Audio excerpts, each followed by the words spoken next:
Hey, y'all. Welcome to the Empty Nester Entrepreneur Podcast. I am Jennifer Dolander, your host, and I'm so happy that you're here today. This is our first episode, and I'm super excited to be back. I had a podcast back in 2020, started it in January of 2020, and little did I know the world would shut down in just a few months after that. So I had to push the pause button on podcasting for a while, but I'm back and I'm so excited to be here to share all of my tips, tools, and tricks with entrepreneurship. So, I've been an entrepreneur for 25 years and just want to share with you what I've been through and what's worked for me over the past 25 years and what hasn't worked. So, lots of stories and lots of tips to share.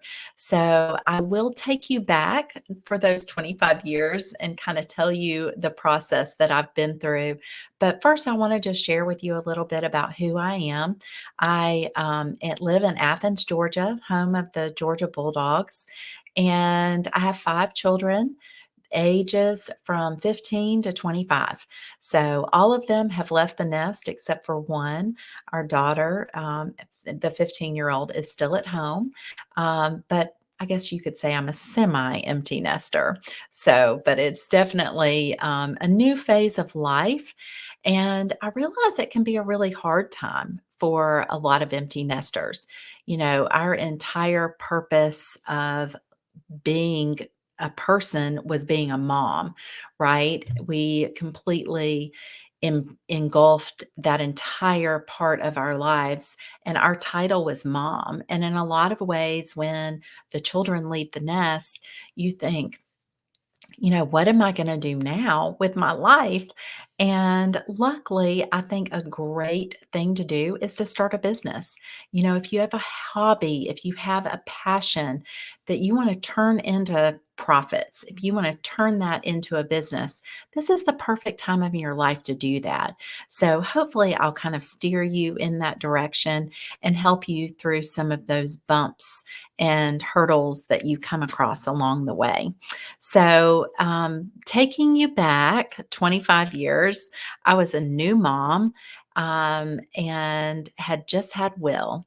And so, as a new mom, I had wanted to be a mom before I knew how babies were made. I always just had the desire in my heart to be a mom. I knew that was my main purpose on this earth.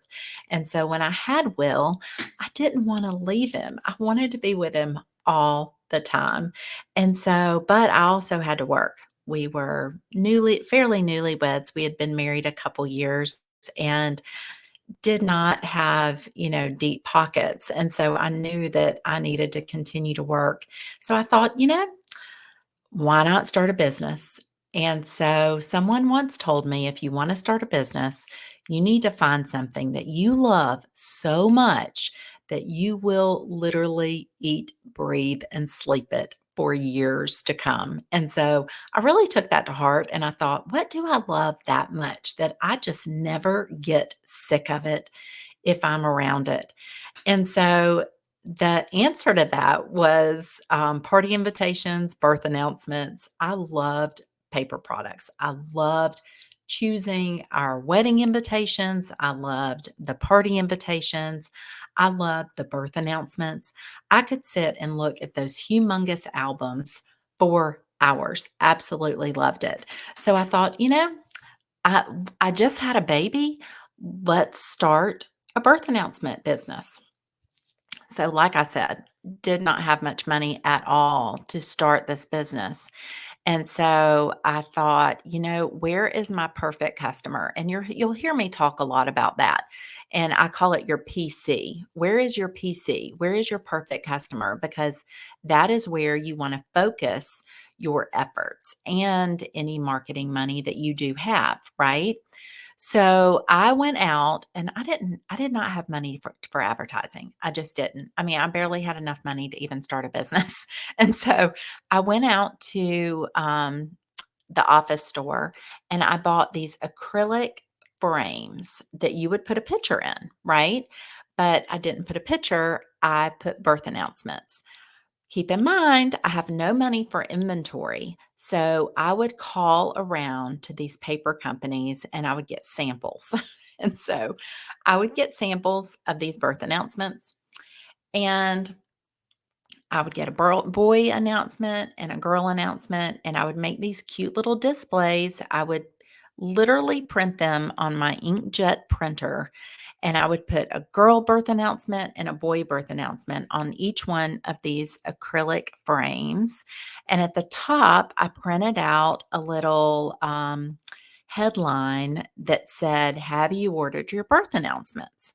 And then at the bottom of this display, I bought little acrylic business card holders, and I bought the cheapest business cards you could possibly find, and I would put my business cards in that little holder. So it was actually turned out it was very scrappy, but it worked. And no one knew that it was the business card holder was hot glued on there but me. And so from a distance, it looked super cute. So what I would do is I would go around after I got off work. I would get Will and we would go around to our offices every day, because where was my perfect customer? My perfect customer was all of these pregnant women sitting and waiting in OBGYN appointments in doctor's offices. And so, luckily, we were in Atlanta at the time, and so we would drive around to, 3 to 5 doctor's offices every week and leave these displays. And so I would just walk up to the, front office person and say, "Hey, my name is Jennifer and I own Sincerely Yours, the business, Sincerely Yours." And I really had not even started a real business at this point. But I knew I needed money to start the business, so I kind of backtracked into it. Um, it was crazy. And so, I mean, I was 24 years old, 24, 25 when I started the business. So, I'm just tootling around with my little cute baby and just hopefully going to get some business. And it worked. Women started calling me and making appointments, and I would go to their house, which is crazy to think about at this point, but I would go to their house and I would take their order. And so what I would do is I called these paper companies and they would send me some samples, and I made my own book out of these samples. It was crazy to think that I did that, but I did, and it worked. And so, it was great. I mean, we were getting a lot of business. I was booked out on the weekends, and it was really doing well. Well, Will was about, he was right at a year, and I got pregnant with Stephanie, my daughter. And so I knew at this point that I really wanted to ramp up the business so I could do the business full time and I didn't have to go into a job, into work somewhere else after Stephanie was born. And so I decided to get a website built. Well, in order to get a website built, I found someone that had just started their own business. And so he needed somebody to build a website for. I needed a website built for really, really cheaply. And so it really worked great for both of us. I got a website built. It was not the best, but hey, it worked, right? And so what I did was I started adding announcements online. Well, the name Sincerely Yours didn't was not going to work because back then, Google and Yahoo alphabetized their listings. And then also they had this very, very top portion where if you're a really good website, you were kind of featured up there. So I changed the name from Sincerely Yours to Announcements and More. And that's what the name of the website was called. It was announcementsandmore.com. And that one did so well. We actually made another website called adorablebirthannouncements.com. They went gangbusters and they did so well that that business supported a family of 4 for 10 years very, very well. So it was going great until 2008, and Yahoo and Google really kind of changed the rules. You had to have really deep pockets to be able to survive in that type of environment of being 100% online. And we just did not. I mean, it was supporting a family of 4 very well, but we didn't have, $5,000, $10,000 a week to sink into these pay-per-click type marketing that they were offering. So I knew at that point that, this was probably going to come to an end. We probably held on to it for a little bit longer than we should because, when you have a business that you've been working for 10 years, it's an emotional attachment. And we didn't have any investors. We didn't have anything like that. It was literally a family business that was 100% online. But it definitely served its purpose. I was able to be at home with both of my babies. And oh my gosh, I wouldn't trade those years for anything in the world. They are such precious, precious memories that I have. So, this is when I started teaching. And I taught 3rd and 4th grade, and then I became a special education teacher. And I can truly say that it was a blessing in disguise at the time. The business not working out was kind of a bummer. But at the same time, if the business had continued to go really well, I don't know if I would have ever gone into teaching. And I can look back now and say, teaching is in my blood. I love it. I love to teach little ones. I love to teach adults. I love to teach. And so I would have never had that opportunity if announcements and more had just continued to go gangbusters like it had for 10 years. So anyway, I transitioned into teaching, absolutely loved it. And I still had a business on the side though. I started a tutoring business. So I would tutor in the evenings and a little bit on the weekends. And I actually had some classes as well. We have the standardized test in Georgia is the Georgia milestones. And so I would do like a milestones boot camp and I would do a multiplication boot camp. So I have these little classes. So it was really fun. Loved it. And it also allowed me to be at the same school with Will and Stephanie, which was awesome. So it definitely served its purpose. So let's look back. So far, I've had 100% online business, right? And then the tutoring business was completely service based. So I definitely had my hand in that a little bit. And then in a lot of had happened during that time. So in 2012, I had a life changing event happen in my life. I was diagnosed with a congenital heart defect when I was 38. And then when I was 39, I had life-saving open heart surgery.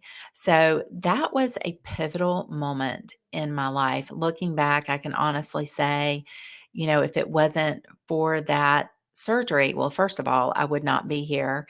And second of all, I would be a completely different person. Going through a life and death type situation like that, it just completely changes your perspective on things. And I really just reevaluated my entire life at that point, and I made a promise to myself and I made a promise to God that, if I came through this, I would make some changes in my life, and I did.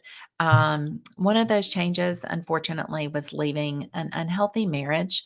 It was just not a good situation, and I did not want that to be the example for Will and Stephanie of what I wanted their future partners in their life to be like. So I did end that marriage after I recovered from my surgery.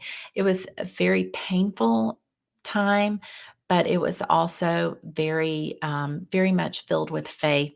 And I relied 100% on my faith. I knew at that time, I thought, I'm going to be on my own and it's going to be okay. I was planning to ramp up tutoring and really be able to support our family.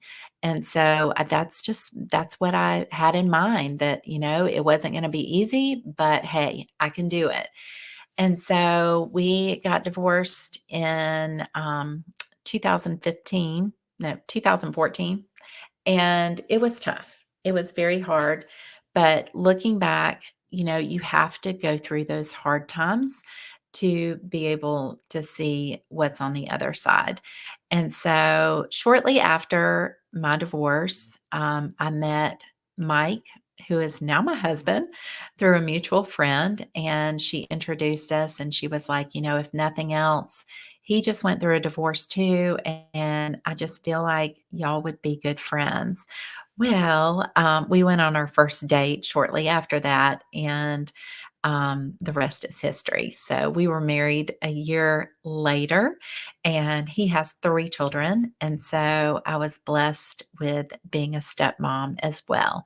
So he's completely changed my life and has been so supportive of all my crazy ideas. And so I will definitely bring him on the podcast as well. He'll be in I'm sure, several episodes, because he has been such an instrumental part of us starting our next adventure, which was Alumni Cookie Dough. So that has been a total whirlwind. Alumni has really taken off, and we have franchised it. And so many people ask me, how did you start Alumni Cookie Dough? I was a full-time teacher, and how in the world do you transition into starting an edible cookie dough cafe? Well, here's the story. So in 2018, my daughter Stephanie turned 18, and she had always wanted to go back to New York City for her 18th birthday. We had been several times before, and so we had done all of the tourist attractions, and I was on the internet doing research and of just kind of the fun things to do behind the scenes in New York that, we've already done all the touristy stuff. And so I happened upon a cookie dough cafe in Greenwich Village. And we were just both like, oh my gosh, that is at the top of our list. That's definitely a must see. And so in New York, we ride the subway everywhere, love the subway, got off the subway in Greenwich Village and headed to this cookie dough cafe. Um, it really struck me right when we got off the subway in Greenwich Village how much Greenwich Village reminded me of Athens. It's both, a college town. NYU is right there. So it was just fun to see all the students with backpacks, and it just reminded me of home. And so we made our way to the cookie dough cafe, and I immediately thought to myself, why don't we have one of these in Athens? It's a college town. It was so cute. And I was like, this would just be perfect. Why don't we have this? And I call it my lightning strike moment. It was truly one of those moments. And I believe with all my heart and soul that we all have these lightning strike moments. I just don't, I think a lot of people ignore them. I think a lot of people brush it off because of fear, and also afraid what others would think of them. So luckily, I did not let that stop me. And I called Mike right then and there. I still have the selfie to prove it. Stephanie and I were taking selfies with our cookie dough. And I just said, I know you're going to think I'm crazy, but I am in this cookie dough cafe in New York, and Athens needs this. And luckily, he did not laugh at me. He said, let me do a little bit of research. And so he did. We hung up the phone, and then Stephanie and I made our way to Washington Square Park to eat our cookie dough. And about 15 minutes later, Mike called me back and he said, well, the place that you're at in New York, they don't franchise. But he said, just from doing a little bit of research, I really feel like this is a good business model, and I think we should do it. And I was thinking, okay, let's do this. I can't believe this, but okay. And so we were in New York a couple days more. And by the time Mike picked us up at the airport, He had already secured the LLC. So we did not mess around at all. So that was July of 2018. We opened our doors to Alumni Cookie Dough in Athens in January of 2019. So we just celebrated our 5-year anniversary and are super, super proud of that. So, and we made it through a pandemic. So it's just crazy. So yeah, we opened our doors to lines down the street. Like I said, we did not have a lot of money. So we started when we decided to open Alumni Cookie Dough, we did this as economically smart as we possibly could. I was in there painting. I did a lot of the work. We didn't do anything super fancy. We had a budget and we really stuck with it. We opened the doors January 18th of 2019. We had lines down the street, and really the only advertising we did was on Facebook. We just immediately had this great following of people. I mean, this cookie dough was obviously needed in Athens, Georgia, right? So I believe it's needed everywhere, but we'll get to that later. But yeah, people just really caught on, and we had lines down the street for weeks and weeks. It was the craziest thing I've ever experienced. And I had already signed a teaching contract for that year. So I was teaching during all of this. So I had a full-time job, and I would go into the cafe after teaching. And luckily in Athens, since it's a college town, we were able to hire the college kids to help us. So it was definitely an experience. So we opened up, and then shortly after, we knew that we had something really super special. And so we franchised. Went through the entire daunting process of franchising a business, which was crazy. We did it very fast, and we did it fast because we just knew that we had something special that people were already asking us about. And so we went through that process with the attorneys, and it was finalized in what year? Yes, 2020. Our franchise agreement was good to go in March of 2020 when the entire world shut down. It was terrifying, to say the very least, because we had spent so much money on franchising this business that we really thought for a while, I don't know if we're ever going to be able to sell a franchise. No one is going to want to buy a business right now, a business that is a brick and mortar that no one's even allowed to come into right now. It was crazy. And so that's one of the reasons I stopped my podcast before, because I really had to dedicate 100% of myself to Alumni Cookie Dough and saving that business. And it worked, and we did. And we really, I mean, talk about pivoting, talk about thinking outside the box, and really maintaining a positive attitude through the worst of times. Lots of prayers, lots of just redirecting myself, staying positive. It was very difficult.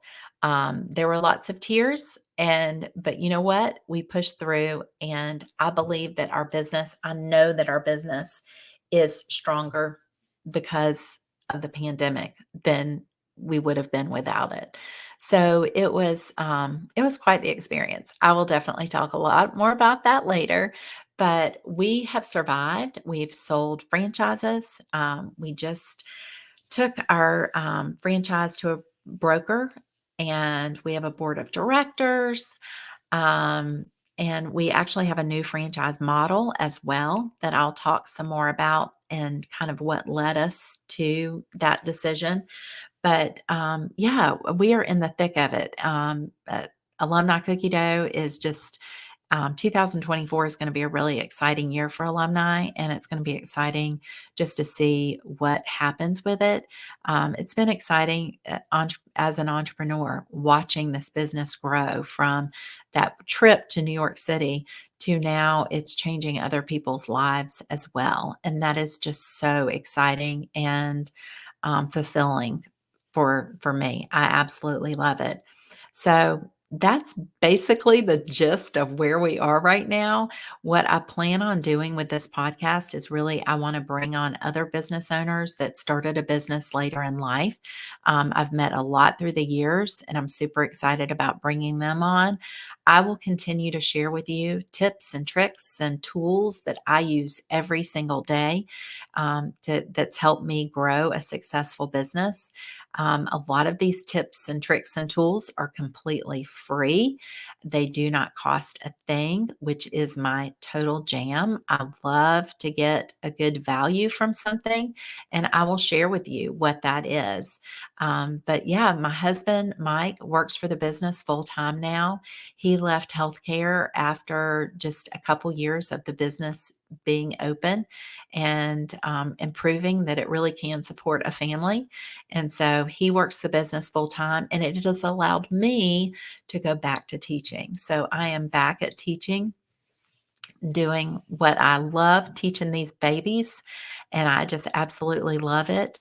So I really have the best of both worlds right now. I'm able to be a teacher, which is where my heart is. And then I'm also able to be an entrepreneur and help Alumni Cookie Dough grow and see where it goes in the next few years. But I'm just excited to be here. I'm excited to be back to podcasting and excited that you're a part of it. So please like and share this episode.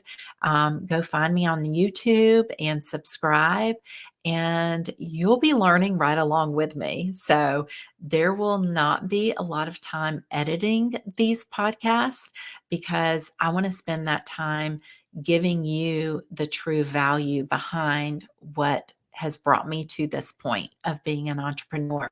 That's where I see the value. I don't see the value in spending hours a week editing these episodes. So if you're looking for a really crisp, perfectly polished podcast, this is probably not the place for you. But if you're looking for a place that could truly change your life with the tips and the tools and the value that I offer, then this is definitely the place for you. I will be creating a course as well, and that will hopefully be out by the summer of 2024. So I'm super excited about creating that and seeing how many people's lives I can change. So thank you so much for tuning in today. I'm happy to be back at podcasting, and we will plan on seeing you real soon. Have a great day.